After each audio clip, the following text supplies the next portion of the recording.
All right, welcome everyone. Thank you all so much for coming out for the two pound for pound best fighters on planet Earth, Islam Makhachev and Alexander Volkanovski. Assalamualaikum semuanya, selamat datang di channel Obrolan Fighter. Awalnya gue mau upload video subtitle press conference UFC 284. Tapi kalau dipikir-pikir, apa serunya kalau cuma di subtitle tapi nggak ada penjelasannya. Maka dari itu gue akan menggabungkan prediksi gue sendiri soal pertarungan terbesar tahun ini, bahkan salah satu yang terbesar yang pernah ada, yang akan gue balut dengan subtitle konversi pers. Sedari dulu, belum pernah ada momen yang tepat untuk mempertemukan ranking 1 pound for pound melawan ranking 2 pound for pound, karena biasanya ranking 1 dan ranking 2 berada di kelas yang jauh berbeda. Masa iya Jon Jones vs Khabib Nurmagomedov, atau Jon Jones vs Jose Aldo, atau Demetrius Johnson vs Conor McGregor? Sedangkan sekarang, Islam yang baru saja menang dari Charles Oliveira langsung diberi tahta yang sangat tinggi, yaitu ranking 2 pound for pound. Mungkin ada yang merasa Islam terlalu tinggi rankingnya, dengan alasan Islam belum pernah sekalipun masuk jajaran pound for pound. Tahu-tahu baru satu kali juara langsung berada di ranking 2. Tapi kalau menurut gua ini sangat masuk akal. Cara penilaian pound for pound bukan hanya berdasarkan berapa sabuk yang dimiliki, tetapi kepada momentumnya saat ini. Memang ada 8 fighter yang mampu mengalahkan Oliveira, tapi itu Oliveira pas lagi nggak punya apa-apa. Sedangkan Islam Makhachev mampu mengalahkan Oliveira di saat Oliveira dalam 11 kemenangan beruntun. 11 kemenangan beruntunnya pun bukan sembarangan, karena dari 11 kemenangannya itu ada begitu banyak nama-nama besar, seperti Tony Ferguson sebagai mantan juara interim, lalu Michael Chandler sebagai mantan juara Bellator 3 kali, lalu Dustin Poirier sebagai mantan juara interim dan sebagai penghuni pound for pound bertahun-tahun, dan Justin Gaethje sebagai mantan juara interim. Sehingga wajar dengan 3 kali memenangkan pertarungan gelar, nama Oliveira berada di ranking 4 pound for pound. Maka sangat pantas bagi Islam Makhachev langsung masuk jajaran pound for pound, karena yang Islam kalahkan itu bukan hanya juara kelas lightweight biasa, tapi juga seorang ranking 4 pound for pound. Jadi wajar setelah itu Islam langsung berada di ranking 3 pound for pound. Dan berhubung Adesanya dan Kamaru Usman kalah, maka wajar nama Islam Makhachev naik menjadi ranking 2 pound for pound. Jadi ini bukan hanya project double champ, tapi juga pertaruhan tahta tertinggi pound for pound. Namun walaupun Volkanovski adalah ranking satunya dan Islam ranking 2-nya, namun Islam tetap menjadi favorit dan Volkanovski menjadi underdog. Nah, untuk itu gue bahas secara satu persatu, dimulai dari poin-poin apa saja yang memungkinkan Islam Makhachev menang atau kalah, dan poin-poin apa saja yang memungkinkan Volkanovski kalah atau menang. Nah, yang pertama, poin-poin yang memungkinkan Islam Makhachev menang. Pertama, karena ini adalah kelasnya Islam Makhachev. Islam Makhachev sama seperti Khabib yang tidak pernah berada di kelas lain. Itu artinya Islam memang diprogram dan dibesarkan sebagai khusus fighter kelas lightweight. Sehingga secara postur dan kebiasaan, Islam tidak butuh adaptasi lagi, karena ini adalah berat badan yang sangat ideal dan yang sudah biasa Islam gunakan dari awal karirnya. Kedua, Islam lebih muda. Faktor ini memang tidak terlalu berpengaruh besar, karena usia bagi para fighter sangatlah relatif. Angkanya relatif, karena setiap fighter punya usia prima yang berbeda-beda. Ada yang usia primanya 30 tahun, ada yang saat di 34 tahun, ada yang di saat 25 tahun, ada yang 28 tahun, bahkan ada yang justru baru menemukan performa terbaiknya di usia 40 tahun. Tapi setidaknya Islam lebih muda 3 tahun dari Volkanovski. Ketiga, unggul dari segi tinggi badan. Islam Makhachev punya tubuh setinggi 178 cm, tinggi yang paling ideal di kelas lightweight, tinggi yang sama yang dimiliki oleh Oliveira dan Khabib. Keempat, dari berat badan. Dari berat badan, Islam adalah orang lama di kelas lightweight, sehingga sudah terbiasa memainkan berat badan di kelas lightweight. Bahkan fakta mengerikan Islam Makhachev adalah ketika sesi weigh-in, berat Islam Makhachev memang 155 pound. Namun ketika sudah di oktagon, berat Islam Makhachev menjadi 167 pound, alias naik 12 pound atau 5,4 kg dalam satu hari. Saat sesi face-off pun, Volkanovski menyinggung Islam Makhachev lebih kurus daripada biasanya. Padahal itu wajar, karena itu demi berhasilnya di sesi weigh-in yang tidak boleh lebih 1 ounce pun. Dan Islam Makhachev pun langsung menjawab bahwa besok tubuhnya yang kering ini akan menjadi besar dan padat besok malam. Sehingga ketika bergulat nanti, Islam terbantu dengan berat badannya. sehingga itu jelas menambah masalah bagi Volkanovski ketika Islam Makhachev berhasil mengontrol Volkanovski di bawah. Dan ini juga salah satu penyebab kenapa Oliveira terbilang rajanya Jiu-Jitsu di UFC tidak berkutik ketika dikontrol oleh Islam Makhachev, karena Oliveira kalah secara otot. Keempat, Islam Makhachev jauh lebih hebat dari segi grappling. Wah, kalau ini siapapun tahu. Islam Makhachev adalah mantan peraih medali emas combat sambo dunia. Ditambah lagi, Islam adalah muridnya almarhum Abdulmanaf Nurmagomedov, dan juga rekan sekaligus murid dari grappler terbaik UFC yang pernah ada, yaitu Khabib Nurmagomedov. Jelas Islam punya level yang jauh berbeda daripada Volkanovski. Bahkan menurut Javier Mendez, level grappling Islam Makhachev lebih baik daripada Khabib Nurmagomedov, yang mana gue rasa wajar. Evolusi MMA akan terus ada dan makin lama akan semakin baik. Menurut Javier Mendez, Islam lebih baik dari Khabib, karena Islam bukan hanya sekedar bergulat saja, tapi juga digabung dengan teknik judo tingkat tinggi. Seringkali kita melihat Khabib melakukan takedown, tapi lebih sering single leg takedown atau double leg takedown saja.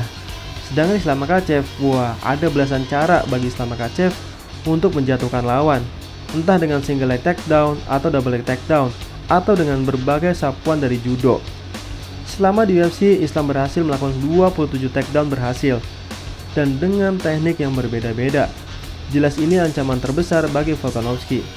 Bahkan Volkanovski sudah berpikiran bahwa untuk apa memperkuat takedown defense, karena sekuat apapun bertahan pasti akan jatuh juga. Maka dari itu Volkanovski lebih fokus pada cara ia bisa bangkit kembali ketika sudah di bawah. Dari segi kontrol, Islam telah teruji mampu mengontrol para sabuk hitam Brazilian Jiu-Jitsu seperti Thiago Moises dan Charles Oliveira. Nah, bicara soal grappling, kenapa Oliveira yang jelas-jelas punya sabuk hitam tingkat 3 Brazilian Jiu-Jitsu tidak berkutik sama sekali oleh Islam Makhachev yang tidak punya sabuk hitam, Brazilian Jiu-Jitsu? Dan sempat menjadi pertanyaan, apakah ini bukti bahwa sambo lebih baik daripada Brazilian Jiu-Jitsu?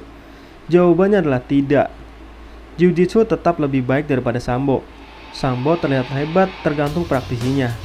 Nah, karena sambonya Khabib dan Islam mampu melumpuhkan Brazilian Jiu-Jitsu, jawabannya adalah karena baik Islam maupun Khabib, mereka tidak hanya sekedar mengunci lawan dengan teknik, tapi dengan kekuatan gulat mereka. Sebanyak apapun teknik kuncian lawan, tidak akan berkutik jika lawannya punya kekuatan otot monster. Dalam artian, Islam menggabungkan Jiu-Jitsu dengan gulat. Jadi, itu rahasia besar dari Dagestan. Jadi wajar kuncian si sabuk hitam Dustin Poirier bisa dilepas oleh Khabib, sedangkan kuncian Khabib tidak bisa dilepas oleh Dustin Poirier. Karena dari segi otot, Dustin kalah kuat, dan itu yang terjadi juga pada Charles Oliveira. Oliveira seperti tertimpa batu besar ketika dikontrol oleh Islam Makhachev. Jadi jangan samakan Islam Makhachev dengan Brian Ortega. Oke lah, Brian Ortega adalah sabuk hitam langsung dari Reiner Gracie, dan Brian Ortega adalah masternya guillotine choke. Tapi otot Volkanovski jauh lebih besar dan kuat daripada Brian Ortega, sehingga Volkanovski mampu melepas kunciannya. Nah, sedangkan Islam Makhachev akan seperti ular piton besar yang akan melumpuhkan tangan, kaki, pinggul, dan leher lawan. Kelima, striking Islam Makhachev sangat bersih. Siapapun boleh brutal dan punya signifikan strike yang banyak, tapi untuk apa punya signifikan strike banyak tapi diri Anda juga mendapatkan serangan yang lebih banyak. Selama adu striking dengan Oliveira yang terkenal brutal, mampu Islam redam dengan striking yang bersih, tanpa Islam dapat serangan yang berarti. Dan satu poin penting adalah, adu striking dengan grappler jauh berbeda dengan adu striking dengan striker sungguhan. Ingat pertarungan di Demetrius Johnson versus Roteng? Ketika rulesnya Muay Thai, Roteng jelas unggul dan berani pressure terus menerus. Tapi ketika rulesnya MMA, Roteng mundur terus, semua jelas karena takut di takedown. Begitu juga dengan Justin Gaethje saat bertarung dengan Dustin Poirier atau siapapun.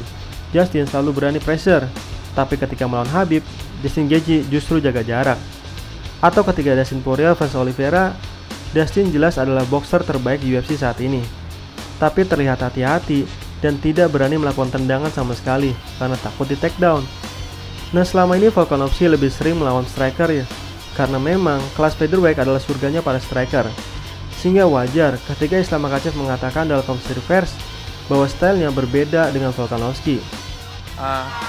You know, Alex is good. Alex is good everywhere, but I am the different. I have different style. not like every his opponent like him. I have other plan and I always follow my plan and always finish my opponent. Tapi Volkanovski tetap tidak takut dengan gulatnya Islam Makhachev, karena stylenya Volkanovski dulu adalah lebih mengandalkan gulat, dan Volkanovski sudah dilatih Craig Jones, dan Volkanovski kini makin banyak pelatih hebat di belakangnya. Sedangkan Islam Makhachev justru kini harus kuat tanpa Khabib Nurmagomedov di corner. Keenam, Islam unggul dari segi stamina. Seperti disinggung tadi, Volkanovski memang sering bertarung 5 ronde, tapi itu mayoritas pertarungan atas. Sedangkan Islam jelas sudah terbiasa ground fight, berapapun jumlah rondenya. Nah itu tadi deretan poin yang memungkinkan Islam Makhachev menang. Nah sekarang deretan poin yang memungkinkan Volkanovski menang. Yang pertama, jelas Volkanovski adalah tuan rumah. Sepanjang konferensi pers, Volkanovski sangat disupport para fansnya dari Australia. Aussie, Aussie, Aussie. Sedangkan ketika Islam Makhachev bicara, langsung disorakin. Tapi Islam menanggapinya dengan santai dengan berkata, I don't know, now we have a little bit different, but thank you. It's okay, I just come to Australia, to these people. Doesn't matter, when cage is closed, the people just gonna watch. But you gonna upset guys, sorry. Kedua, bobot pukulan Volkanovski makin berat. Dengan bertambahnya berat badan, tentu bobot pukulan Volkanovski makin berat damage-nya. Dengan bobot featherweight aja bisa membuat Max Holloway berlumuran darah.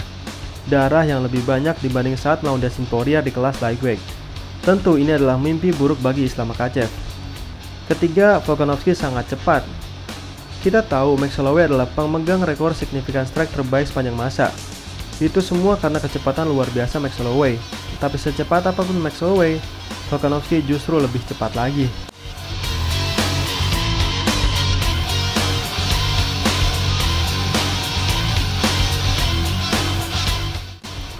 Keempat, striking Volkanovski lebih bagus daripada Islam Makhachev. Walaupun Islam Makhachev berhasil membuat Oliveira knockdown, tapi gue rasa itu hal yang gak asing lagi, karena Oliveira memang selalu knockdown di setiap fight-nya. Bedanya, dari semua lawannya, cuma Islam yang bisa meladeni groundnya Oliveira. Jadi itu bukan tolak ukur bahwa striking Islam Makhachev setara dengan Volkanovski. Volkanovski tetap lebih mengerikan. Kelima, Volkanovski unggul dari segi jangkauan. Walaupun Volkanovski lebih kecil, tapi kalau soal jangkauan, justru Volkanovski lebih jauh jangkauannya dibanding Islam Makhachev. Jangkauan Islam Makhachev adalah 70 inci, sedangkan Volkanovski adalah 71 inci. Volkanovski pun berjanji tidak hanya memukul Islam Makhachev, tapi juga menampar Islam Makhachev. That's the funny thing. I don't know what he's coming to fight. Are we going to punch each other in the face, or you said you want to knock me out? That's what smacking in the face mean. Obviously, I'm going in the octagon to smack him in the face. I'm sure he wants to do the same, or he wants to wrestle. I don't know. Nah segitu aja dulu pembahasannya. Kira-kira bagaimana jalannya pertarungan? Silahkan tulis di kolom komentar ya. Sekian dan terima kasih.